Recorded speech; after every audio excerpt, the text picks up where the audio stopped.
Brought to you by अब खाऊं Y Y आलु तामाको स्वादमा स्वाद खोजे जस्तो सुगन्ध रोजे जस्तो Classic Tech, when speed and reliability matter. Wish Home, delightful lifestyle.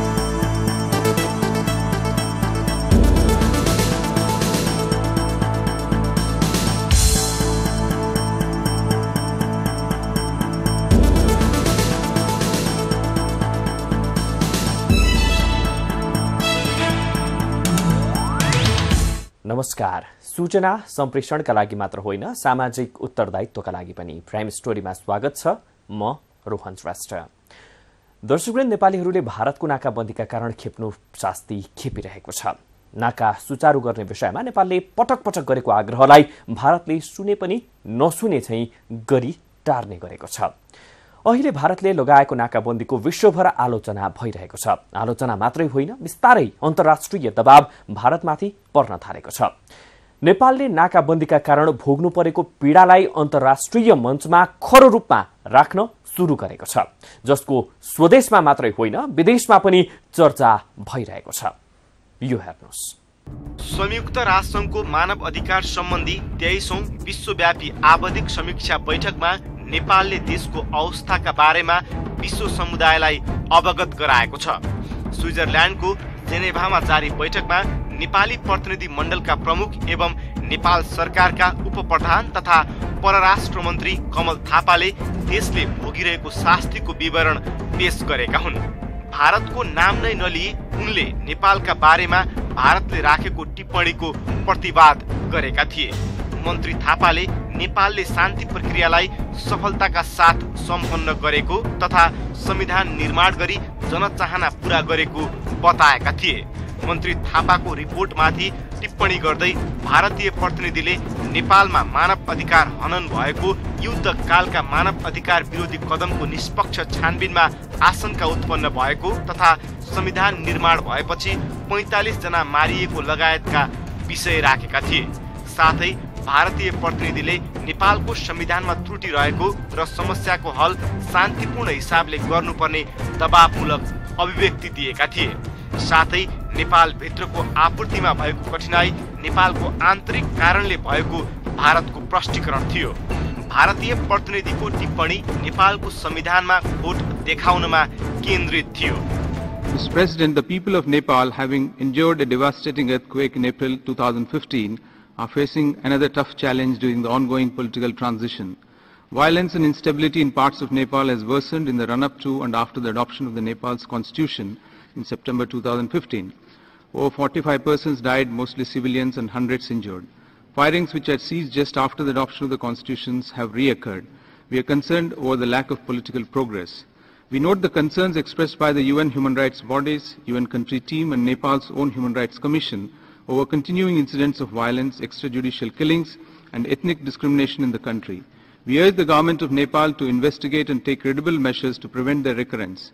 Problems facing Nepal are political in nature and cannot be resolved through force or a security-based approach. As a close and friendly neighbor, India has consistently appealed to the government of Nepal to address all challenges in a spirit of dialogue and reconciliation. We recommend the government of Nepal to consolidate the constitution building and democratization process by accommodating all sections of Nepal to enable broad-based ownership and participation. Ensure effective functioning of Truth and Reconciliation Commission and full implementation of its recommendations, including prosecution of those responsible for violent insurgency. Ensure the independence and financial autonomy of the National Human Rights Commission and set up an independent commission for children and women. Mr. President, obstruction referred in the Honorable Leader of Delegation statement is on Nepalese side caused by the Nepalese protesters. भारतीय पक्ष समीक्षा बैठकमा सभापतिले समय सकिएको जनाउ दिँदै माइकको आवाज राखिदिएपछि मात्रै भारतीय प्रतिनिधिले नेपाल प्रतिको रोष थामेका थिए। India with deep-rooted historic and cultural ties will continue to extend all. The time is up. India with deep-rooted historic and cultural ties will continue to extend all. The time is up. नेपालको प्रतिवेदन उपर उठेका प्रश्नको जवाफ दिँदै गर्दा मन्त्री थापा उत्तेजक सुनिएका थिए। उनले भारतको नामै नलिई भारतले उठाएका प्रश्नको सोझो जवाफ दिएका थिए। अन्तर्राष्ट्रिय मञ्चमा नेपालले पहिलो पटक नाकाबन्दीका बारेमा कुरा उठाएको हो। यद्यपि नेपालका प्रतिनिधि मण्डलका प्रमुख थापाले नाकाबन्दी शब्द भने प्रयोग गरेनन्। यसअघि असोजमा संयुक्त राष्ट्रसङ्घको महासभामा भाग लिन गएका तत्कालीन उप प्रधानमन्त्री प्रकाशमान सिंहले भूकम्पमा भारतले सहयोग गरेको पनि उसलाई धन्यवाद दिएका थिए, तर नाकाबन्दीको सन्दर्भ जोडेका थिएनन्। उप प्रधानमन्त्री कमल थापाले आपूर्तिमा भएको अवरोधका कारण नेपाललाई 5 खर्ब घाटा भएको जनाए। सँगै यो घाटा भूकम्पका कारण भएको क्षतिको नजिक भएको स्पष्ट गरे। उनले आपूर्तिमा गरिएको अवरोधले नेपालको जनजीवन नराम्रोसँग प्रभावित भएको, चुलो सेलाएको तथा चाडपर्वको मौसममा जनताले औधी दुःख पाएको जनाए। Under any pretext, disruption of supply lines, disruption of transit is not acceptable. For a landlocked country, Nepal, this has become a very serious issue because of the disruption of supply lines, especially fuels and essential commodities. Almost all educational institutions are forced to be closed. Mr. President, more than 2,000 industries are closed. Tourism has badly affected. In the overall economy, it's very unfortunate, Mr. President, that the massive earthquake in which we estimated around 7 billion of loss in economic terms. This crisis in last 2.5 months alone, it's estimated that more than $5 billion loss has been estimated. For a country like Nepal, you can imagine, Mr. President, how much suffering we are passing through. At times when we were celebrating the festivals, people had no cooking gas. The vehicular movement all over the country is less than 10%. Is that justifiable? Can't Nepal have its own authority to promulgate constitution? Mr. President, I'm sorry if I have become a bit emotional, but that is,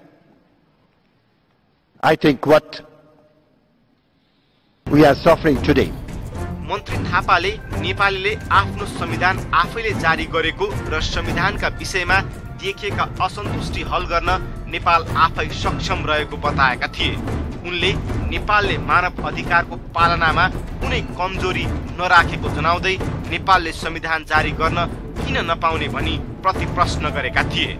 It's being mentioned here also that after the promulgation of the Constitution, 45 people have died.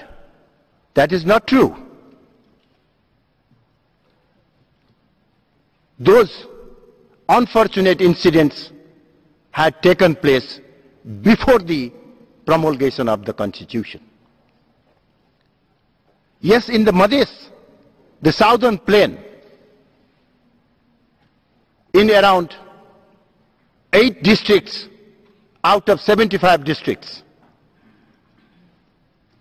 some Madhes-based political parties have started agitation demanding some changes in the Constitution.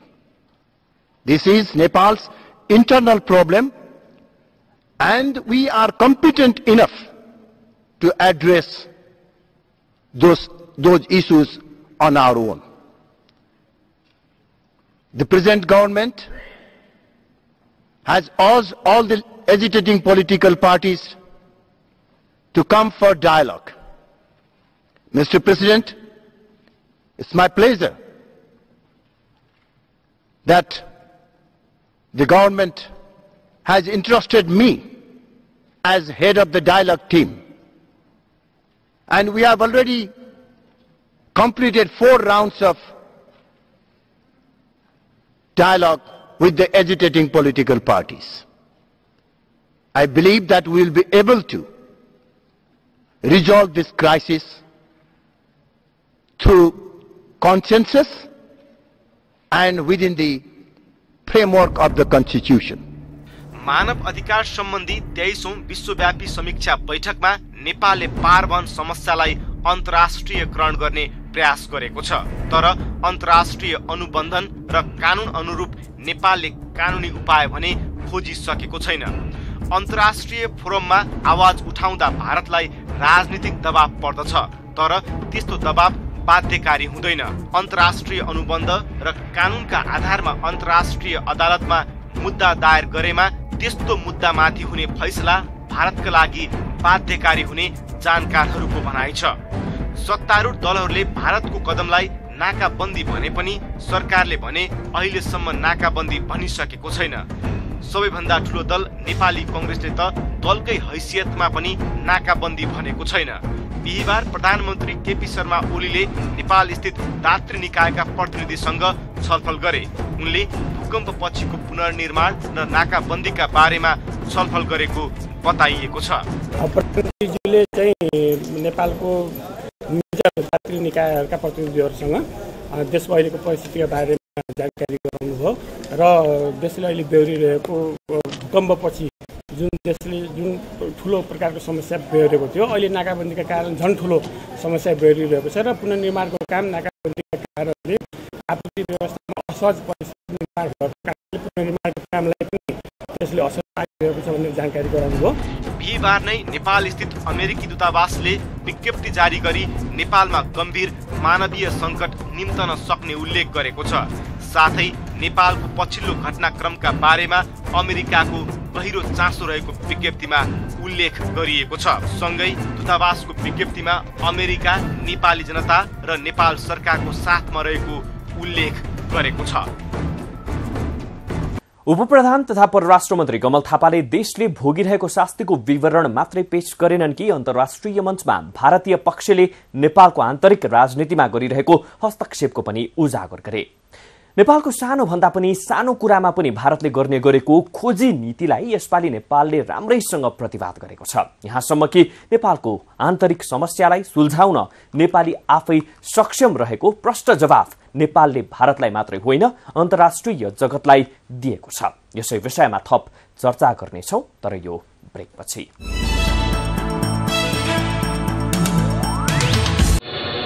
Brought to you by अब खाऊं Y आलु तामाको स्वादमा स्वाद खोजे जस्तो सुगन्ध रोजे जस्तो। Classic Tech, when speed and reliability matter. Wish Home, delightful lifestyle.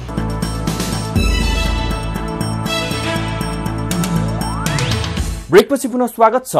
तपाई प्राइम स्टोरीमा हुनुहुन्छ र आज हामी भारतले लगाएको नाकाबन्दीका बारेमा अन्तर्राष्ट्रिय मञ्चमा नेपालले चाल्न थालेको कदम र मन्त्रीमण्डल विस्तारका विषयमा चर्चा गरिरहेका छौं। नेपाली जनताको सहनशीलताको सीमा छैन, तर सरकार र राजनैतिक दलको गतिविधि केवल सत्ता स्वार्थमा मात्रै केन्द्रित भएको अनुभूति भएको छ। विनाशकारी भूकम्पको पीडा सहेका नेपाली जनहरूले अहिले नाकाबन्दीको पीडा सहिरहेका छन्, तर सरकारले 6 जना उपप्रधानमन्त्री बनाएर जनताको सहनशीलताको खिल्ली उडाएको छ। यो हेर्नुस्।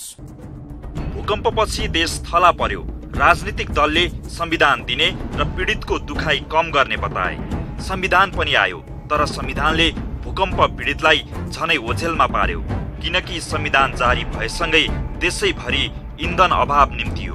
भारतीय नाकाबन्दीले देश हायल कायल भइरहेको छ। नेपाली जनले भारतीय हस्तक्षेपको प्रतिरोध स्वरूप शास्ति सहन तयार भए सरकारप्रति नैतिक समर्थन दर्शाए। तर सरकारले 6 जना उपप्रधानमन्त्री बनाएर जनताको सहनशीलतालाई मजाक गरिदिएको छ। इतिहासमै सबैभन्दा बढी उपप्रधानमन्त्री बनाएर प्रधानमन्त्री ओलीले लोक हँसाएका छन्। उनका नवनियुक्त उपप्रधानमन्त्रीहरू यस प्रकार छन्: चित्रबहादुर केसी, सहकारी तथा गरिबी निवारण; चन्द्रप्रकाश उर्फ सीपी मैनाली, महिला बालबालिका; भीम रावल, उपप्रधान तथा रक्षा। समकालीन राजनीतिमा पाको देशभक्त र सरल नेताको छवि बनाएका उपप्रधानमन्त्री केसी पहिलो पटक मन्त्री बन्न लागेका हुन्। शहरी तथा गरिबी निवारण मन्त्रालयको जिम्मेवारी पाएका केसीको विरासतको अग्नि परीक्षा सुरु भएको छ बिहीबारबाट। सधैँ गरिब र सर्वसाधारणको कुरा सरल शैलीमा गर्ने केसी जटिल परिस्थितिमा मन्त्री बनेका हुन्। यसअघि सुशील कोइराला नेतृत्वको सरकारमा आफ्नै जीवनसाथी निलम खड्काले सम्हालेको मन्त्रालयको जिम्मेवारी लिएर मैनाली उपप्रधानमन्त्री भएका छन्। मैनाली राजनीतिक हिसाबले प्रधानमन्त्री ओलीका समकालीन नेता हुन्। 2028 सालमा भएको झापा विद्रोहको नेतृत्व गरेका मैनाली अहिले ओली नेतृत्वको मन्त्रीमण्डलमा उपप्रधानमन्त्री भएका छन्। माधव कुमार नेपाल नेतृत्वको सरकारमा गृहमन्त्री रहिसकेका भीम रावलले उपप्रधान सहित रक्षा मन्त्रालयको जिम्मेवारी पाएका छन्। यसअघि 3 जना उपप्रधानमन्त्रीले शपथ लिइसकेका थिए। एकीकृत माओवादीका टोपबहादुर रायमाझी उपप्रधान तथा ऊर्जा छन्। राप्रपा नेपालका अध्यक्ष कमल थापा उपप्रधान तथा परराष्ट्र मन्त्री छन्। त्यस्तै फोरम लोकतान्त्रिकका अध्यक्ष विजय गच्छदार उपप्रधान तथा भौतिक योजना मन्त्री छन्। प्रधानमन्त्री ओलीले केसी, मैनाली, रावल, रायमाझी, थापा र गच्छदारलाई उपप्रधानमन्त्री बनाएर सबैभन्दा धेरै उपप्रधानमन्त्री बनाउने इतिहास रचेका छन्। मन्त्रीमण्डलको विस्तारसँगै प्रधानमन्त्री ओली पार्टीभित्र आलोचित भएका छन्। उनले वरिष्ठ नेता माधव कुमार नेपालसँग मन्त्रीमण्डलका बारेमा छलफल गरे पनि स्वैच्छिक हिसाबले निर्णय गरेको बताइएको छ। बिहान प्रधानमन्त्री ओली भेटेर नेपालले आफ्नो धारणा एकतर्फी रूपमा सुनाएको बुझिएको छ। ओलीले भने मन्त्रीमण्डलका बारेमा केही नबताएको नेपाल निकट स्रोतले जनायो। पार्टीभित्र चर्को विरोधाभासका बीच मन्त्री नियुक्त गरेका प्रधानमन्त्री ओलीले शपथ लिनुभन्दा केही क्षण पहिले मात्र मन्त्रीहरूको नाम सार्वजनिक गरेका थिए। श्रम तथा रोजगार मन्त्रीका लागि प्रस्तावित पार्टी उपाध्यक्ष अष्टलक्ष्मी साक्यले मन्त्री बन्न अस्वीकार गरेकी छिन्। पार्टी वरियता क्रममा उनीभन्दा पछि रहेका रावल उपप्रधानमन्त्री बनाइएको तथा रुचि नरहेको मन्त्रालयको जिम्मेवारी दिएकाले साक्य मन्त्री बन्न तयार नभएको बताइएको छ। व्यवस्थापिका संसदको सुशासन तथा अनुगमन समितिका सभापति समेत रहेका शेरधन राईलाई मन्त्री बनाइएको छ। समितिको सभापति रहेकालाई मन्त्री बनाउन नहुने पार्टीभित्र आवाज उठेको थियो। कसैलाई एकपछि अर्को लाभ, कसैको जीवनभर रित्तो हात भन्ने आवाज एमाले भित्र चर्को बनेको छ। यसअघि अग्नि खरेलको मन्त्री पदलाई लिएर एमाले भित्र असन्तुष्टि बढेको थियो। मन्त्रीमण्डलबाट नियुक्त भएका सभासद खरेल दलको प्रमुख सचेतक हुँदै मन्त्री बनेका हुन्। यसअघि रक्षा मन्त्री रहेका एमाले नेता विष्णु पौडेल अर्थमन्त्री नियुक्त भएका छन्। एमालेबाट मन्त्रीमण्डलमा मधेसी समुदायको प्रतिनिधित्व सत्यनारायण मण्डलले गरेका छन्। उनले युवा तथा खेलकुद मन्त्रालयको जिम्मेवारी पाएका छन्। मन्त्रीमण्डलका सन्दर्भमा एमाले सचिव योगेश भट्टराईले असन्तुष्टि व्यक्त गरेका छन्। भट्टराईले मन्त्रीहरूको छनौट सन्तुलित नभएको तथा देशको आवश्यकता अनुरूप नभएको प्रारम्भिक प्रतिक्रिया दिएका छन्। उनले सगरमाथा, जनकपुर र लुम्बिनीबाट प्रतिनिधित्व हुने गरी कम्तीमा 3 जना मधेसी समुदायका मन्त्री बनाउन र मधेसमा रहेका भ्रम चिर्न आफूहरूले सुझाव दिए पनि प्रधानमन्त्री ओलीले नकारेको बताएका छन्। हो दर्शकवृन्द, सरकार जनताको सहनशीलतामा संवेदनशील भएको पटक्कै देखिँदैन। अभाव र तनावको बीचमा गठन भएको सरकारले जम्बो मन्त्री परिषद विस्तार गरेर फजुल खर्च बढाउने प्रश्नै छ। यो अर्थमा राजनैतिक नेतृत्व र सरकारको चेत अझै खुलेको अनुभूति नेपाली जनताले गर्न पाएका छैनन्। जनता जस्तोसुकै शास्ति खेपेर भए पनि सरकारलाई सहयोग गर्न तयार छन्, तर सरकार जनताको सहयोगलाई मजाक ठानिरहेको छ। तसर्थ धेरै बिग्रिनु अघि नै सचेत हुनु हामी सरकारलाई आग्रह गर्दछौं। दर्शकवृन्द, सामाजिक उत्तरदायित्व सहितको पत्रकारितामा हामी निरन्तर समर्पित रहिरहनेछौं। तपाईको सानो सूचना समाज परिवर्तनको अचूक अस्त्र बन्न सक्छ। त्यस्तो केही महत्त्वपूर्ण जानकारी भए हामीलाई खबर गर्नुहोला। हामी प्राइम स्टोरी बनाउनेछौं। आजलाई बिदा पाऊँ। नमस्ते।